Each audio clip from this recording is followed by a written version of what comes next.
अध्याय 1 विविधता की समझ। तो आज हम लोग एक अध्याय पढ़ने जा रहे हैं। अपनी कक्षा में चारों तरफ नजर दौड़ाइए। क्या कोई ऐसी साथी है जो बिल्कुल आपकी तरह दिखती हो?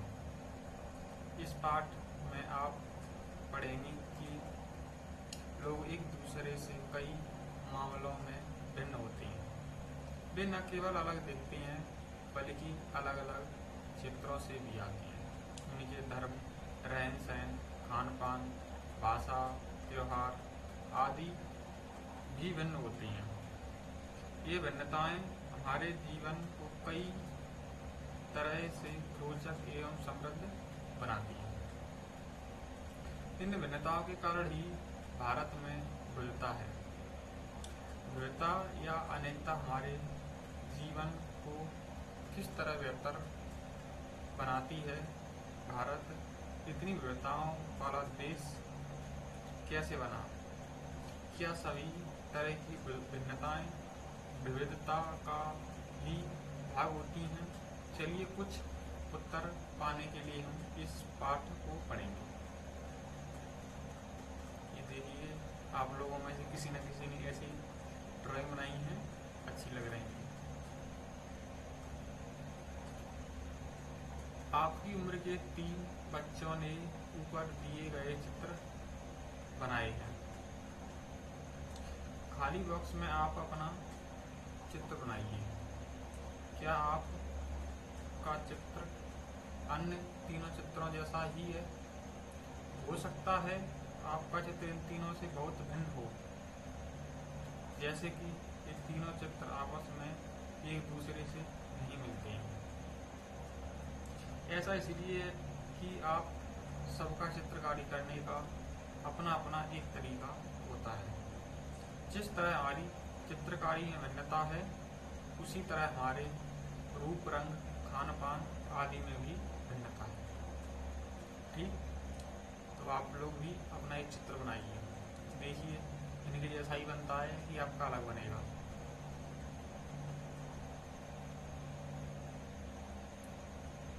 अपनी अध्यापिका की सहायता से यह पता कीजिए कि आप में से कितने साथियों के जवाब एक जैसे हैं। क्या कक्षा में कोई ऐसी साथी भी है जिसकी सूची आपकी सूची से हूबहू मिलती है? शायद नहीं हो। हालांकि ऐसा हुआ कि कई साथियों के कुछ जवाब आपके जवाबों से मिलते जुलते होंगे। कितने साथियों को आपके जैसी किताब पढ़ना पसंद है? आपकी कक्षा के विद्यार्थी कुल मिलाकर कितनी भाषाएं बोलते हैं? इनसे अब तक आपको क्या अंदाजा हो गया होगा कि कई मामलों में आप अपनी साथियों की तरह हैं और कई मामलों में आप उनसे बिल्कुल अलग हैं। दोस्ती करना। क्या ऐसे इंसान से दोस्ती करना आपके लिए आसान होगा जो आपसे बहुत भिन्न है? नीचे दी गई कहानी पढ़ें और इस बारे में सोचें। मैंने इसे एक मजाक की तरह लिया। मजाक जो पुराने कपड़े पहने एक छोटे से लड़के के लिए था, जो जनपथ के भीड़भाड़ वाले चौराहे की लाल बत्ती पर अखबार बेचता था। मैं जब भी वहां से साइकिल से गुजरता तो वह अंग्रेजी का अखबार हाथ में लहराते हुए मेरे पीछे भागता और उस दिन की सुर्खियों को, हिंदी अंग्रेजी के मिले जुले शब्दों में चिल्लाकर सुनाता रहता। इस बार मैं पटरी के सहारे रुका और मैंने उससे हिंदी का अखबार मांगा। उसका मुंह खुला का खुला रहेगा। उसने पूछा, मतलब आपको हिंदी आती है? बिल्कुल, मैंने अखबार के पैसे देते हुए कहा। क्यों, तुमने क्या सोचा? वह रुका। पर आप लगते तो बड़े अंग्रेज हैं, वह बोला। मतलब कि मैं आप हिंदी भी पढ़ सकते हो? ये यहाँ पर अखबार लिया। हाँ, बिल्कुल पढ़ सकता हूँ। इस बार मैं थोड़ा अधीर होते हुए बोला। मैं हिंदी बोल सकता हूँ, पढ़ सकता हूँ और लिख भी सकता हूँ। मैंने स्कूल में दूसरे सब्जेक्ट यानी विषय के साथ हिंदी पढ़ी है। सब्जेक्ट? उसने पूछा। अब जो कभी स्कूल नहीं गया उसको मैं क्या समझाता? सब्जेक्ट क्या होता है? वह कुछ होता है।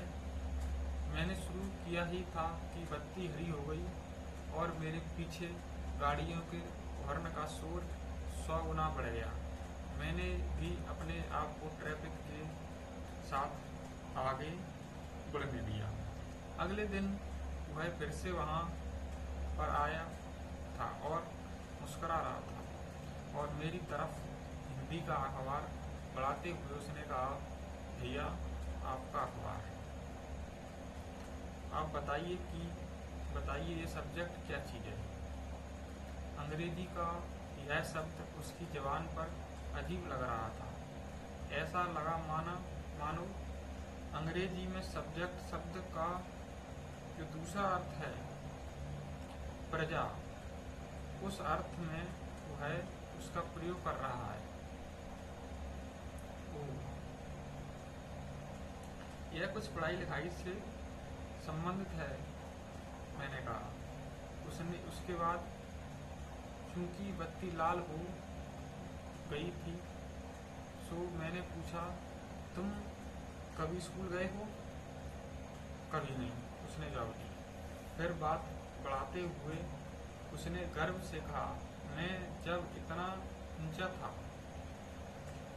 तभी से मैंने काम करना शुरू कर दिया था। उसने मेरी साइकिल की गद्दी के बराबर अपने आप को नापा। पहले मेरी माँ मेरे साथ आती थी, लेकिन अब मैं अकेले ही कर लेता हूँ। अभी तुम्हारी माँ कहाँ है? मैंने पूछा। पर तब तक बत्ती हरी हो गई थी और मैं चल पड़ा। मैंने उसे अपने पीछे कहीं से चिल्लाते हुए सुना, वह मेरठ में है, और उसके साथ बाकी ट्रैफिक के शोरगुल में डूब गया। मेरा नाम समीर है, अगले दिन कहा और बड़े शर्माते हुए मेरा नाम पूछा। आपका नाम? यह बड़े आश्चर्य की बात थी। मेरी साइकिल डगमगाई। मेरा नाम भी समीर है, मैंने बताया। क्या? उसकी आंखें एकदम से चमक उठी। हाँ, मैंने मुस्कुराते हुए कहा। तुम्हें पता है समीर का अर्थ? हवा, पवन और पवन पुत्र। कौन है जानते हो ना? हनुमान। तो अब से आप समीर 1 और मैं समीर 2। उसने खूब खुश होते हुए कहा, हाँ ठीक है, मैंने जवाब दिया और अपना हाथ आगे बढ़ाया। हाथ मिलाओ समीर 2। उसका छोटा सा हाथ मेरे हाथ में एक नन्ही चिड़िया की तरह समा गया।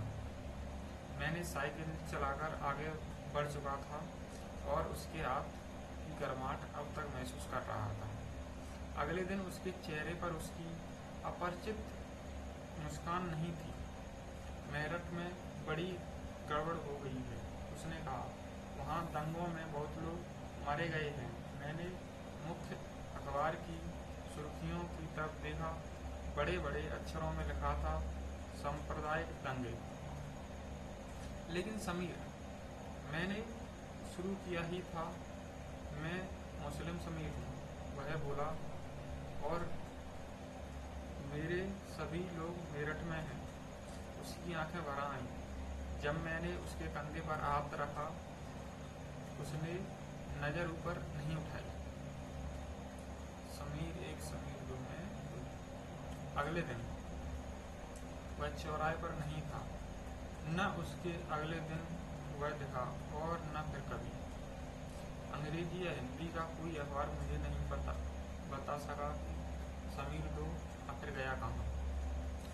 जहाँ समीर एक को अंग्रेजी ज़्यादा अच्छी आती है, वहाँ समीर दो को हिंदी बोलता है। हालांकि दोनों की भाषाएं अलग हैं, फिर भी दोनों एक दूसरे से बात कर पाए।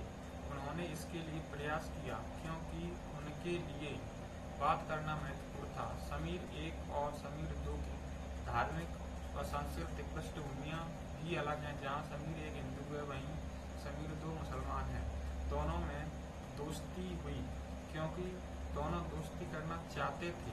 खान पान, पहनावा, धर्म, भाषा इत्यादि की ये भिन्नताएं विविधता के पहलू हैं। अपनी विविध धार्मिक और सांस्कृतिक पृष्ठभूमियों के अलावा समीर एक और समीर दो कई अन्य मामलों में एक दूसरे से अलग हैं। उदाहरण के लिए समीर एक ने स्कूल में पढ़ाई की थी, जबकि समीर दो अखबार बेचता था।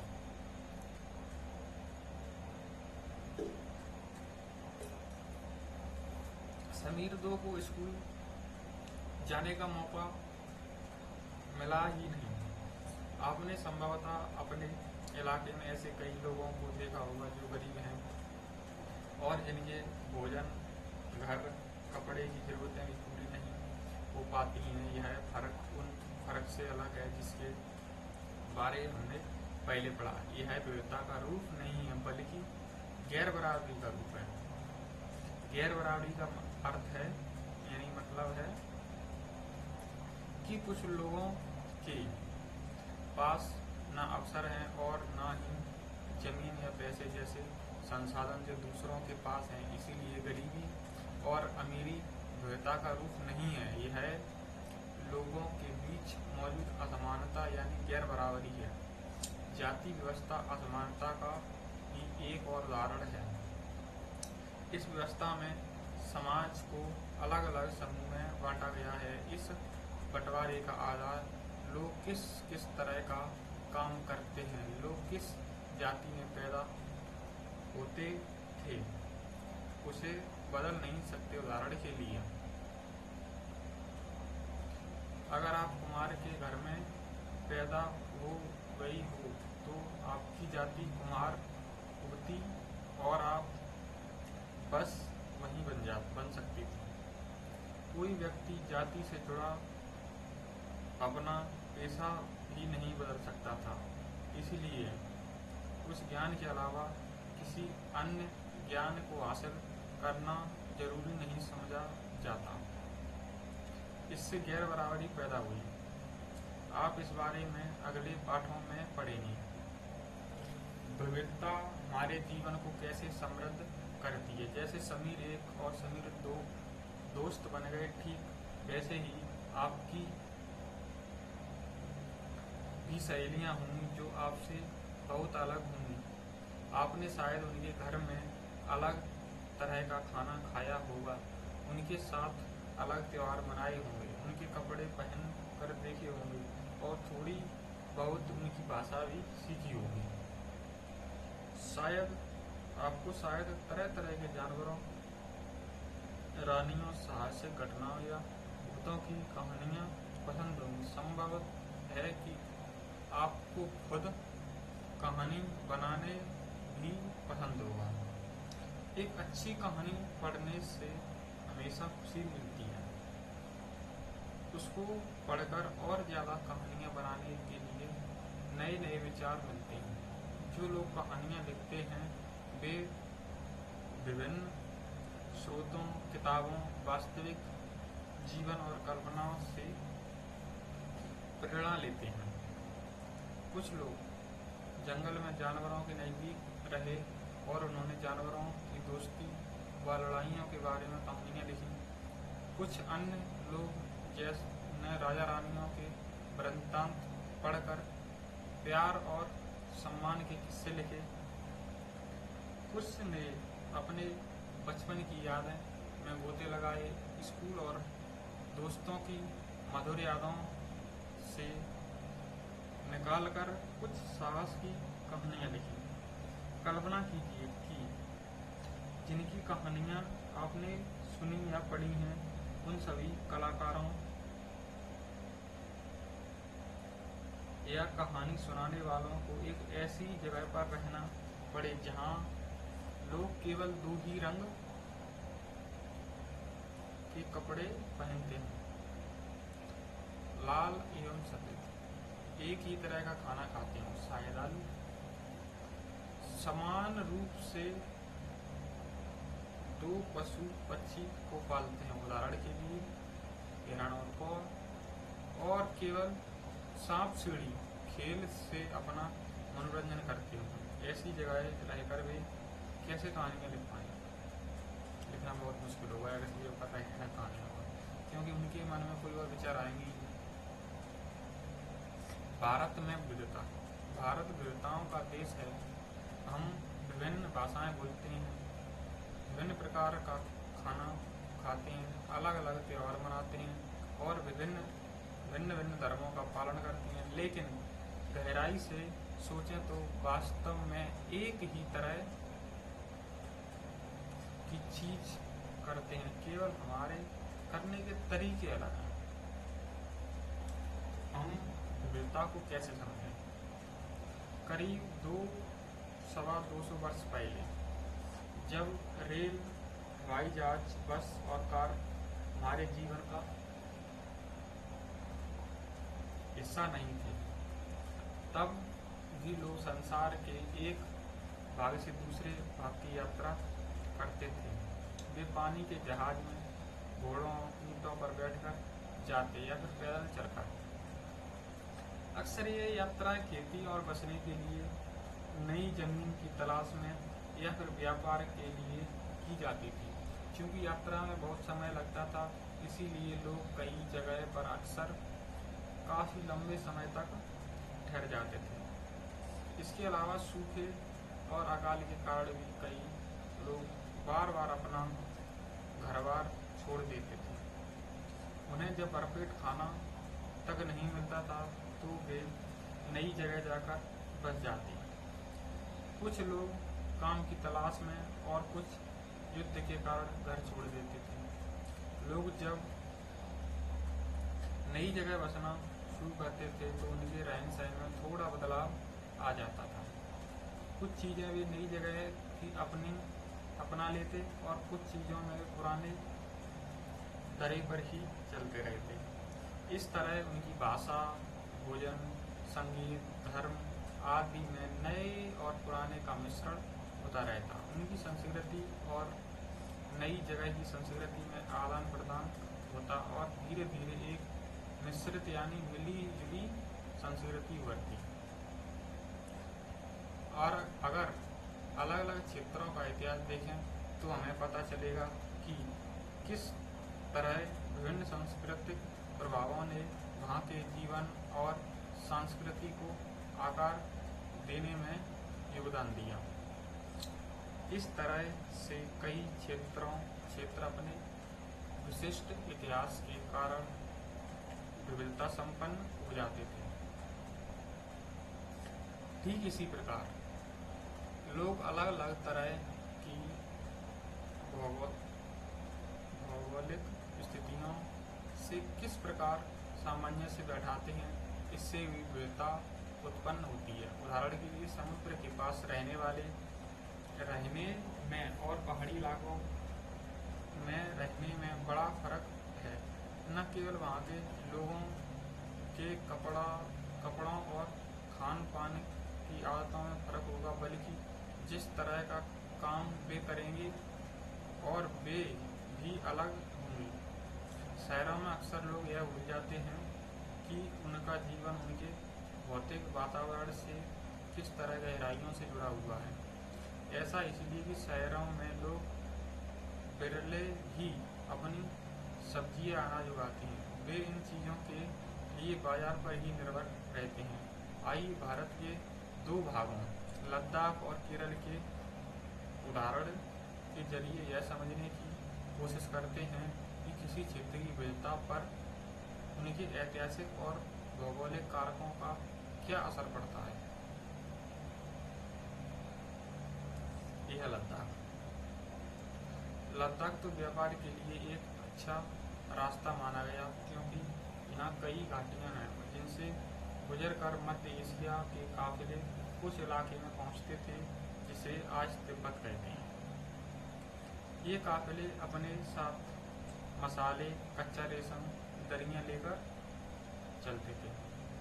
लद्दाख के रास्ते ही बौद्ध धर्म तिब्बत पहुँचा। लद्दाख को छोटा तिब्बत भी कहते हैं। करीब 400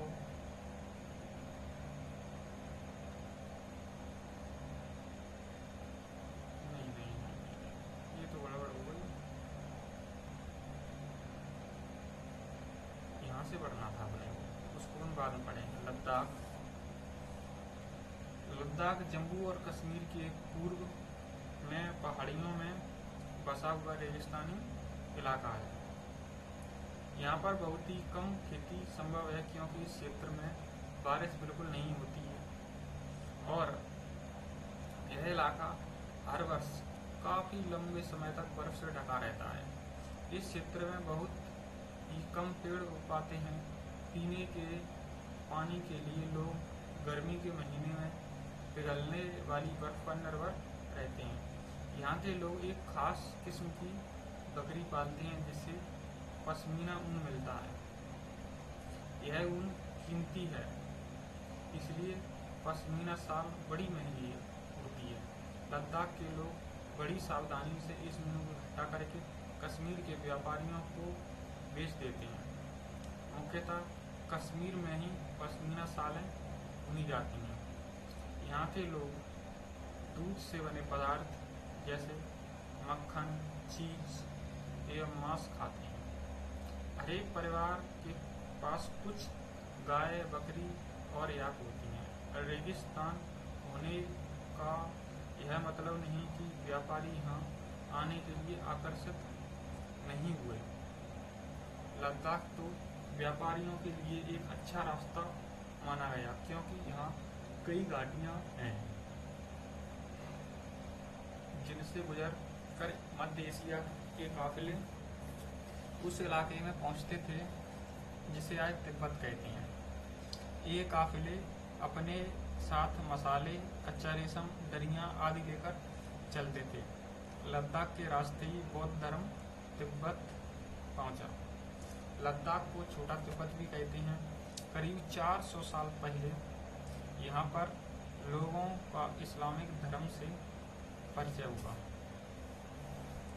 और अब यहाँ अच्छी खासी संख्या में मुसलमान रहते हैं। लद्दाख में गानों और कविताओं का बहुत ही समृद्ध मौखिक संग्रह है। तिब्बत का ग्रंथ केसर सागा लद्दाख में काफ़ी प्रचलित है। उनके स्थानीय रूप को मुसलमान और बौद्ध दोनों ही लोग गाते हैं और उस पर नाटक खेलती हैं। ये पसंदीदा साल उनकी औरतें हैं। अब केरल के बारे में जानते हैं। केरल भारत के दक्षिणी पश्चिमी कोने में बसा हुआ राज्य है। यह एक तरह समुद्र से घिरा हुआ है, दूसरी तरफ पहाड़ियों से।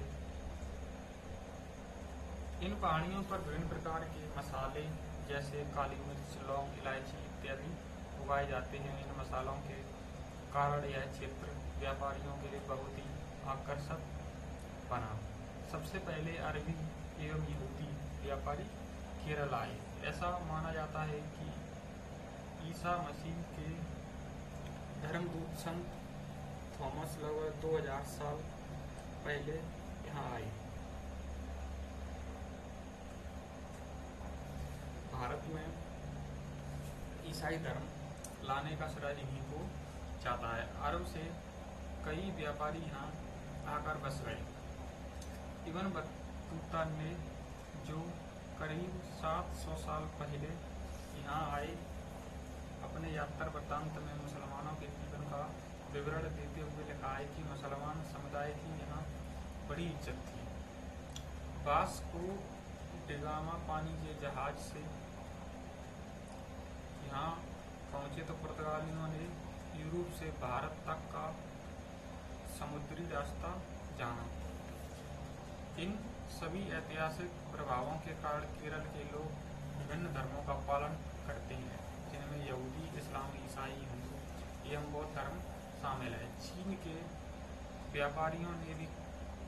व्यापारी भी केरल आए। यहाँ पर मछली पकड़ने के लिए जो जाल इस्तेमाल किया जाता है वे चीनी जालों से हुबहू मिलते हैं और इन्हें चीना बला कहते हैं।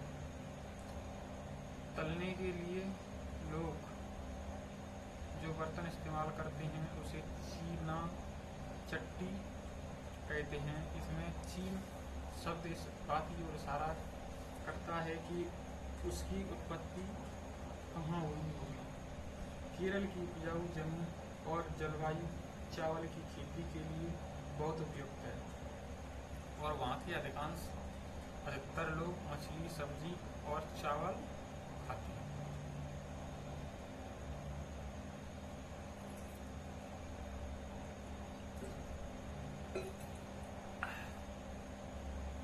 जहाँ केरल और लद्दाख की भौतिक स्थितियाँ एक दूसरे से बिल्कुल अलग हैं, वहीं हम यह भी देखते हैं कि दोनों क्षेत्रों के इतिहास में एक ही प्रकार के सांस्कृतिक प्रभाव हैं। दोनों ही क्षेत्रों को चीन और अरब से आने वाले व्यापारियों ने प्रभावित किया। जहाँ केरल की भौगोलिक स्थिति ने मसालों की खेती संभव बनाई, वहीं लद्दाख की विशेष भौगोलिक स्थिति ने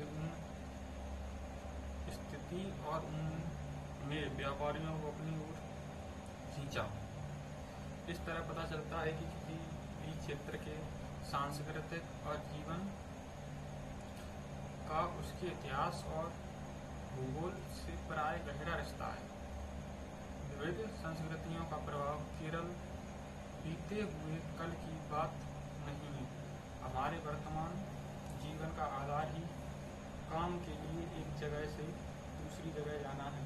हर एक कदम के साथ हमारे सांस्कृतिक रीति रिवाज और जीने का तरीका धीरे धीरे उस नए क्षेत्र का हिस्सा बन जाता है जहां हम पहुंचते हैं। ठीक इसी तरह अपने पड़ोस में हम अलग अलग समुदाय के लोगों के साथ रहते हैं।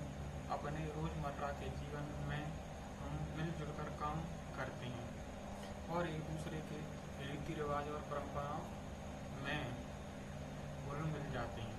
विविधता में एकता। भारत की विविधता या अनेकता को उसकी ताकत का स्रोत माना गया है। जब अंग्रेजों का भारत पर राज था तो विभिन्न धर्म, भाषा और क्षेत्र की महिला और पुरुषों ने अंग्रेजों के खिलाफ मिलकर लड़ाई लड़ी। भारत के स्वतंत्रता संग्राम में अलग अलग परिवेशों के लोग शामिल थे। उन्होंने एकजुट होकर आंदोलन किया, इकट्ठे जेल गए और अंग्रेजों का अलग अलग तरीकों से विरोध किया। अंग्रेजों ने सोचा कि वे भारत के लोगों में फूट डाल सकते हैं क्योंकि उनमें काफ़ी विविधताएं हैं और इस तरह उनका राज चलता रहेगा। मगर लोगों ने दिखला दिया कि एक दूसरे से इच्छाएं कितने ही भिन्न हों, अंग्रेजों के खिलाफ लड़ी जाने वाली लड़ाइयों में सब एक थे। तो हमारा यह अध्याय आगे चलते हैं, देखते हैं।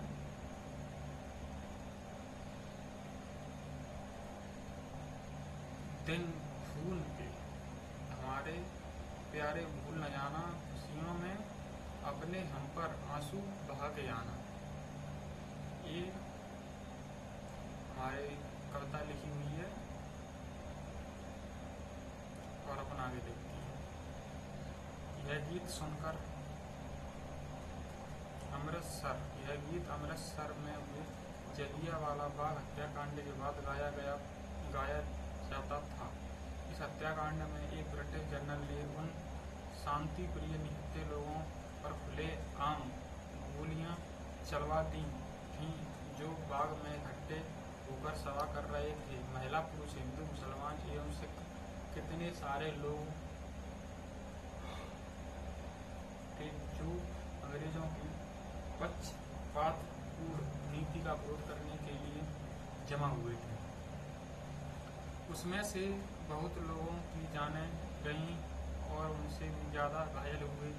यह गीत उन शहीदों के याद में गाया गया था। स्वतंत्रता संग्राम के दौरान उभरे हुए गीत और चिन्ह वीरता के प्रति हमारा विश्वास बनाए रखते हैं। क्या आप भारतीय झंडे की कहानी जानती हैं? स्वतंत्रता संग्राम के दौरान ही भारत के झंडे की परिकल्पना आ गई थी। इस झंडे को सारे भारत में लोगों ने अंग्रेजों के खिलाफ इस्तेमाल किया। पंडित जवाहरलाल नेहरू ने अपनी किताब भारत की खोज में लिखा कि भारतीय एकता कोई और बाहर से थोपी हुई चीज नहीं है, बल्कि है बहुत गहरी है, जिसके अंदर अलग अलग तरह के विश्वास और प्रथाओं को स्वीकार करने की भावना है। इसमें वीरता को पहचानना और प्रोत्साहित किया जाता है। यह नेहरू ही थे जिन्होंने भारत की वीरता का वर्णन करते हुए अनेकता में एकता का विचार हमें दिया। रविंद्रनाथ टैगोर द्वारा रचित हमारा राष्ट्रगान भी भारतीय एकता को ही एक अभिव्यक्ति है। राष्ट्रगान किस तरह से एकता का वर्णन करता है, अपने शब्दों में समझिए। तो देखते हैं अपन अब आगे अगला अध्याय पढ़ेंगे।